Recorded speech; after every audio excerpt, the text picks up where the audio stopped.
किया, आज बीजेपी आ गई। सपा बसपा उत्तर प्रदेश में तमाम बार सत्ता परिवर्तन किया, लेकिन सत्ता परिवर्तन से कुछ होने वाला नहीं है। हमें इस देश में व्यवस्था परिवर्तन करना है। जो हमारी व्यवस्था जैसे चरमरा गई है, इसको पुनः पुराने स्थान पर पहुंचाने के लिए हमको केंद्र की सत्ता चाहिए। इसलिए सभी राज्यों में सारे जातियों को जोड़कर सम्यक पार्टी, और दूसरी चीज मैं आपको एक चीज भी बताऊं, जैसे महापुरुषों की आपने 4 महापुरुषों की फोटो लगा दी, क्या सभी जातियों में सभी धर्मों में 4 ही महापुरुष हैं? और बहुत सारे हैं। इसलिए हम किसी को लगाएं किसी को ना लगाएं तो उसमें भी लोगों को दिक्कत हो रही है। इसलिए कभी भी सम्यक पार्टी की मीटिंग की जब बैनर बने तो उसमें महापुरुषों की किसी की फोटो मत लगाइए। सारे महापुरुष हमारे आदर्श हैं, सब सम्यक पार्टी के आदर्श हैं।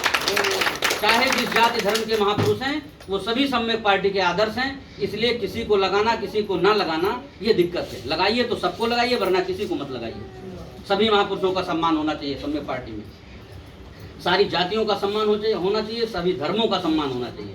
तभी ना हम इतनी बड़ी पार्टी खड़ी कर पाएंगे। हम सम्यक पार्टी में चाहते हैं कि प्रत्येक जाति को बराबर सम्मान दिया जाए, प्रत्येक धर्म को बराबर सम्मान दिया जाए। जब तक हम लोग एक नहीं होंगे तब तक हम नेक नहीं हो पाएंगे। हमें नेक बनने के लिए सबसे पहले एक होना पड़ेगा। इसलिए हम लोग अब जैसा आपने बताया कि हम कंधे से कंधा मिलाकर एक साथ होकर एक जगह बैठकर पार्टी के लिए विचार विमर्श करेंगे और काम करेंगे। और हम आप लोगों को बता दूं कि इस 3 प्रदेश के भ्रमण के दौरान, अभी तो और कई प्रदेश बाकी हैं, पार्टी का लगभग 20 राज्यों में प्रदेश अध्यक्ष बन चुके हैं, जिसमें से 3 राज्यों का मैं भ्रमण लगभग समाप्त कर चुका हूं। हम लोग जैसा बताते हैं कि केंद्र की सत्ता में हम आना चाह रहे हैं, तो उसी हिसाब से हम लोग तैयारियां कर रहे हैं सारे प्रदेशों में। तो इस तैयारी को लेकर जो हमको लगा है, हम आपको बताएं, पूर्वांचल में आपके पश्चिम से ज़्यादा काम हो गए हैं और यहाँ भी लोग थोड़ा तेज़ी से बढ़ रहे हैं, यहाँ भी काम बढ़िया होगा। तो हम आपको बताएं, इस बार निराशा होने की ज़रूरत नहीं है। विचार चल गया है, पार्टी आगे बढ़ चुकी है। अब किसी को बैक होकर सोचने की जरूरत नहीं पड़ेगी। और 2027 में सम्यक पार्टी विधानसभा में पहुंच जाएगी, लखनऊ विधानसभा में। ये आपसे वादा करते हैं। और 2027 के बाद आप देखिएगा सम्यक पार्टी में लोगों के जुड़ने की कतार लगेगी, लंबी कतार लगेगी 27 के बाद सम्यक पार्टी में जुड़ने के लिए। और 27 में हमारी पार्टी विधानसभा में पहुंचेगी। 28 मध्य प्रदेश के चुनाव में यहाँ से निकाली हुई 3 गुना सीटों को मध्य प्रदेश में हम निकालने का काम करेंगे। यहाँ खानदानी पार्टियां नहीं है, यहाँ से मजबूत हमारा संगठन मध्य प्रदेश में हो चुका है। और 2029 में इस देश के पार्लियामेंट में सम्यक पार्टी पहुंचने का काम करेगी, क्योंकि हम 10 राज्यों में लोकसभा का चुनाव लड़ाएंगे और उसी तैयारी में हम लोग लगे हैं। अब आपका जो मेहनत अभी तक आप लोगों ने 2018 से अब तक किया है, वो मेहनत अब जाया नहीं जाएगा। अगले विधानसभा चुनाव से वो मेहनत रंग लाएगी और आप सबको देखने का मौका मिलेगा कि सम्यक पार्टी कहां से कहां पहुंच गई 2027 चुनाव के बाद। और टाइम लगे भैया, कल नहीं मिली हुआ है। देश में जो जाति की पार्टी के लोग हैं वो चाह रहे हैं कि इस देश में विखंडन बना रहे। या तो वो भारतीय जनता पार्टी के डर से ऐसा कर रहे हैं कि भाई आप जातियों को बांटते रहो। भाई हमेशा जातियों में बांटकर राज करने का काम किया है इन लोगों ने, तो जातियों में बांटते रहो। आज भारतीय जनता पार्टी के लोग के इशारे पर तमाम पार्टियां बन रही हैं, या कैसे बन रही हैं आप उत्तर प्रदेश में देख लीजिए। 650 पार्टी से ऊपर रजिस्टर्ड हो गई।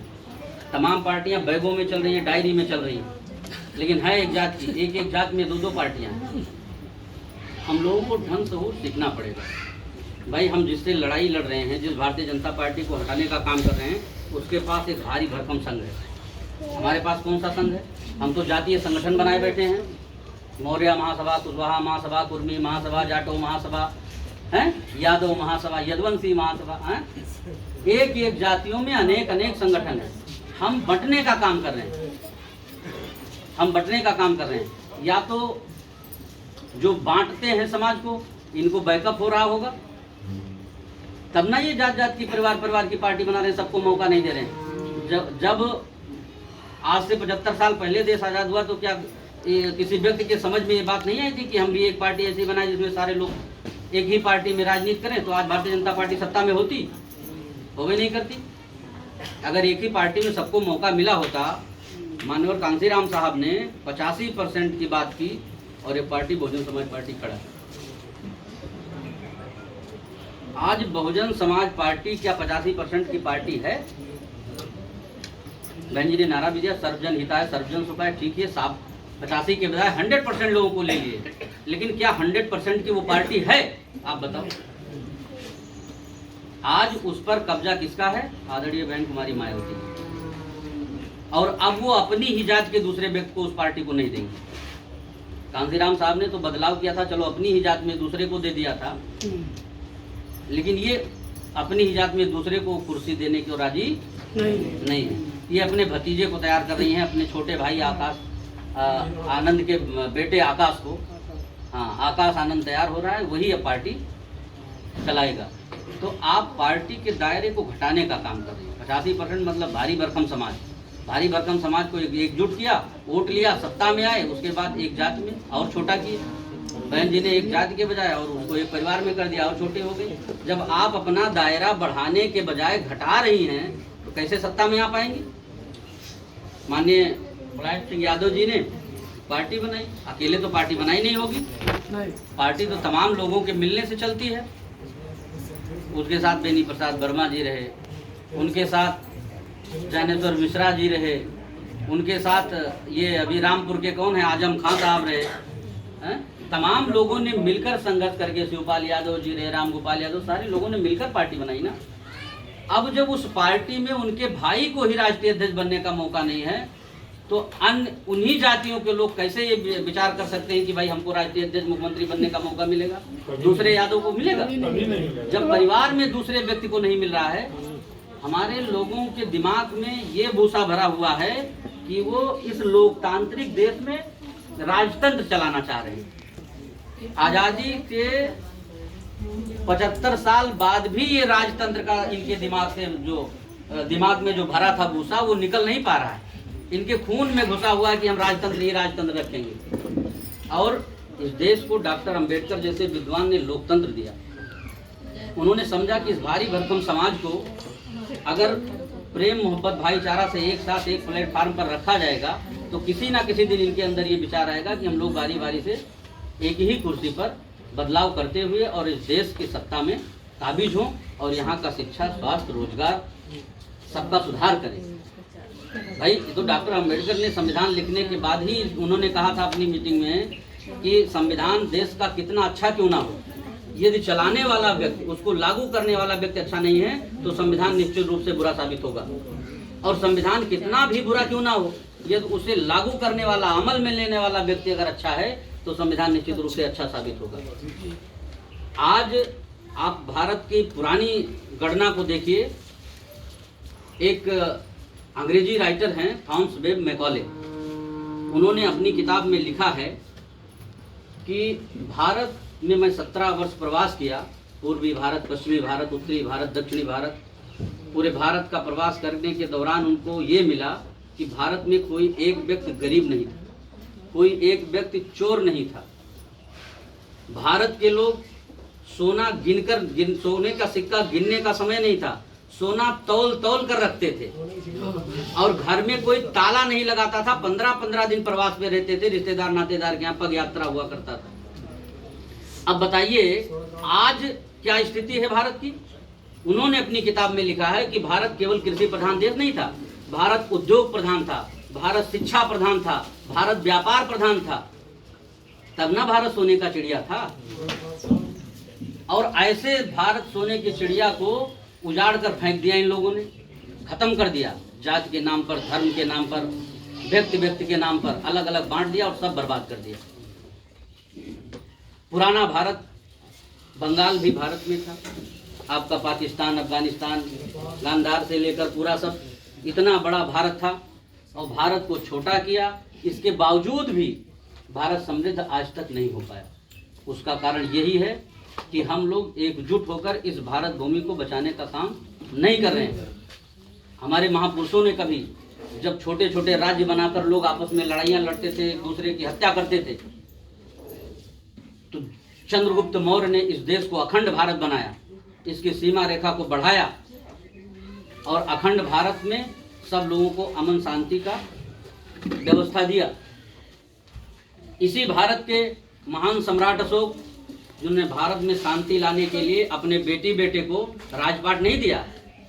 आज सम्राट अशोक के नाम पर राजनीति कर रहे हैं लोग। उन्होंने अपने बेटे को कुर्सी नहीं दिया। संघमित्रा और महेंद्र को धर्म के काम में लगा दिया कि बॉर्डर के सभी देशों में आप जाएं और यह प्रचार करें कि भाई हम बिना युद्ध किए ना 1 इंच आपका लेंगे ना आप मेरा लेना, ताकि लोग अमन शांति से चैन से जी सके, कोई किसी की हत्या ना करे।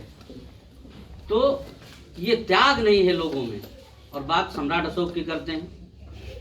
इतने समृद्ध भारत को खत्म कर दिया गया इसलिए कि हमको अलग अलग बांट दिया गया। हम सारे जाति धर्म संप्रदाय के लोग जिस दिन एक होकर केंद्र की सत्ता में जाएंगे और भारतीय संविधान को पूर्ण रूपेण लागू कर देंगे, उस दिन पुनः यह देश भारत सोने की चिड़िया बन जाएगी। तो इसी आशा और विश्वास के साथ हम लोग पूरा देश में चलने का काम कर रहे हैं, लोगों को बताने का काम कर रहे हैं कि हम लोग एक सहूलियत बरतें कि निजी प्रॉपर्टी लोकतांत्रिक पार्टी को ना बनाएं। भाई लोकतंत्र पब्लिक प्रॉपर्टी को लोग प्राइवेट लिमिटेड कंपनी बनाएं कि हम होंगे, हमारे बेटे होंगे। इस लोकतंत्र को पब्लिक प्रॉपर्टी ही रहने दिया जाए। अब पब्लिक प्रॉपर्टी रहने के लिए आपको अपने जाति के नेता का पीछा छोड़ना पड़ेगा, क्योंकि वो नेता प्राइवेट लिमिटेड कंपनी बना रहा है, ये आप जान लीजिए। जो नहीं जानते वो अपने नेता का संविधान पढ़ लें। कोई भी नेता हो, मैं किसी एक व्यक्ति कोई बात नहीं कर रहा हूँ, चाहे जितना बड़ा नेता हो, चाहे मंत्री बनाओ या विधायक बनाओ, जो भी बनाओ, जिसने भी पार्टी बनाई है यदि उस पार्टी में आपको काम करना है और ईमानदारी से देशभक्ति के साथ काम करना है तो आप उस नेता का संविधान पढ़ लीजिए, उस नेता की पार्टी का संविधान पढ़ लीजिए। आपको स्वयं पता चल जाएगा कि ये समाज का कितना बड़ा भक्त है और देश का कितना बड़ा भक्त है। उस पार्टी का संविधान पढ़िए और संविधान में आपको लगे कि इससे पार्टी से देश की भलाई हो सकती है, समाज की भलाई हो सकती है, तो आप उसमें काम करिए। और इसी सब टुकड़े में बटे राजनीति को देखते हुए पूर्व IAS पूर्व मंत्री तपेंद्र प्रसाद जी ने सम्यक पार्टी का निर्माण किया और सम्यक पार्टी का मैं चौथा राष्ट्रीय अध्यक्ष हूँ। और सम्यक पार्टी का यही उद्देश्य है कि खंड खंड में बटी राजनीति को हम अखंड बनाने का काम करेंगे। कभी महापुरुषों ने अखंड भारत बनाया था, हम अखंड राजनीति बनाने का काम करेंगे और सारे जाति धर्म के लोगों को इसी पार्टी में जोड़कर भारत के केंद्र की सत्ता में आएंगे और यहाँ के लोगों को खुशहाली देने का काम करेंगे, यहाँ के लोगों को नौकरी चाकरी, यहाँ के लोगों को अच्छा स्वास्थ्य देने का काम करेंगे और देश के लिए काम करेंगे। देश के लिए हम लोग काम करने आए हैं। 3 साल के लिए मैं राष्ट्रीय अध्यक्ष हूँ, पार्टी का चौथा राष्ट्रीय अध्यक्ष हूँ। 3 साल बाद कोई दूसरे प्रदेश का दूसरे जाति का व्यक्ति राष्ट्रीय अध्यक्ष होगा और वो फिर इसी देश के लिए, इसी समाज के लिए काम करेगा। इन्हीं चंद शब्दों के साथ पुनः आप सबका अभिवादन करते हुए अपनी वाणी को विराम दूंगा।